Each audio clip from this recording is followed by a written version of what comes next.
In this video, I'll explain how to place text in Adobe InDesign CC 2015. Navigate to the File drop-down menu and locate Place. Now, note that Control-D is the keyboard equivalent for this command, and you'll become very familiar with Control-D if you use InDesign at all, because it's the command that allows you to place not just text, but other things as well, like photographs. Now, I'll go ahead and click that, and then locate my text.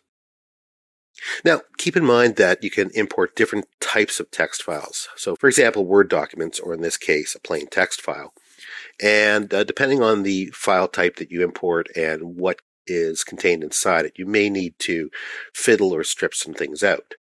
Now, down here we have the option for Show Import Options. And what that means is that a dialog is going to pop up after I click Open to help us tweak how this text is going to be placed. We have the option for replacing a selected item. And that simply means if I check that, if I had an item selected when I place this text, it will take the place of it. There's no objects in my document at this time, so that's not really applicable.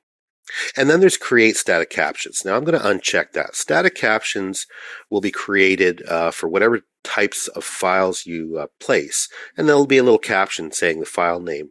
It's sometimes useful if you're importing things like photos. We don't need it for a text file, but you have that option. Now I'll click Open, and here's our options dialog.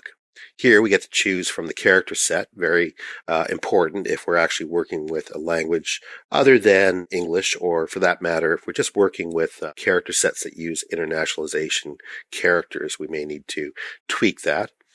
We have the platform that we're importing from. Now, there's a slight difference between text files coming from a Mac platform versus a PC platform. So you have the choice here of selecting between the two. And then we have the dictionary. So in this case, I know it's English language, USA, so I'll leave that. And down here, we have some other options. We have extra carriage returns and how to deal with those. We can remove them at the end of every line and remove between paragraphs.